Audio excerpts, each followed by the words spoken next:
আসসালামু আলাইকুম, সবাইকে স্বাগতম। প্রতিদিনের মতো আজকেও যাইতেছিলাম বাসা দেখার জন্য। আজকে বাসার সামনের সাইডে তেমন একটা অরাগা না থাকলেও পিছনের সাইডে মোটামুটি আছে। অরাগা মানে কি অনেকে না জানতে পারেন, সৌদি আরব ফাতা অথবা কাগজ জাতীয় যে কোনো জিনিসকে অরাগা বলা হয়। আর আমাদের বাসায় একাধিক পরিমাণে ফুল গাছ এবং অন্যান্য গাছ থাকার কারণে একটু বাতাস আসলেই অপরিষ্কার হয়ে যায়। আজকে বাসা তেমন একটা ময়লা না হওয়ার কারণে যতগুলি ফাতা এবং বাগান বিলাস গাছের ফুল আছে ওইগুলো ঝাড়ুর মাধ্যমে জমা নিতেছিলাম। পরে জমানো ময়লাগুলো বরমিলে নিতেছি এবং বরমিল নিয়ে যাইতেছি বলদিয়ার ড্রামে ময়লা ফেলে আসার জন্য।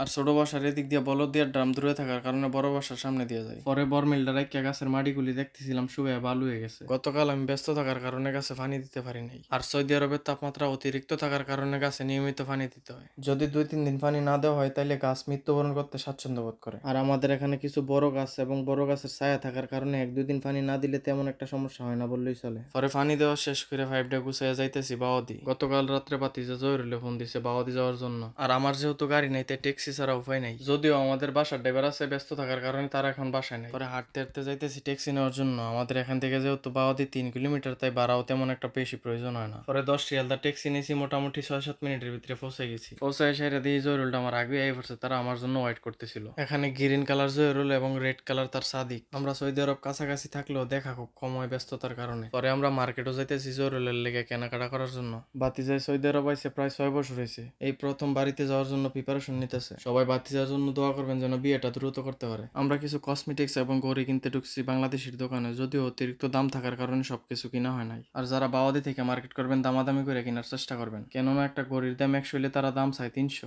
আমিও একটি ঘড়ি দেখতেছিলাম, বাট কোয়ালিটি অনুযায়ী বেশি দাম থাকার কারণে ঘড়িটি নেওয়া হয় নাই। পরে এখান থেকে কেনাকাটা শেষ করে যাইতেছি কম্বল কেনার জন্য। যারা সৌদি আরব থেকে কেনাকাটা করতেন চান তারা আফগানি দোকান থেকে কেনার চেষ্টা করবেন, কেননা তারা অন্যদের তুলনায় দাম একটু কম রাখে। আমাদের বাঙালিও কিছু কিছু ভালো আছে, সবাই যে খারাপ তা কিন্তু না। পরে আফগানি দোকান থেকে 2টা কম্বল নিছি। কম্বল নেওয়ার পরে বাতিজার সাদিক হিসাব করতেছিল কত হইছে। পরে আমরা টাকা দিয়ে সেরে আরো অন্যান্য আনুষঙ্গিক কেনাকাটা করছি, যদিও ওইগুলো ভিডিওতে দেখানো সম্ভব হয়েছে না। জহিরুলের ডিউটি থাকার কারণে চলে যেতে হইতেছে, যদিও আমাদের আরো কিছু কেনাকাটার বাকি আছে। সকলে নামাজ পড়ার চেষ্টা করবেন, ভালো থাকবেন, সুস্থ থাকবেন, আমার জন্য দোয়া করবেন। আল্লাহ হাফেজ।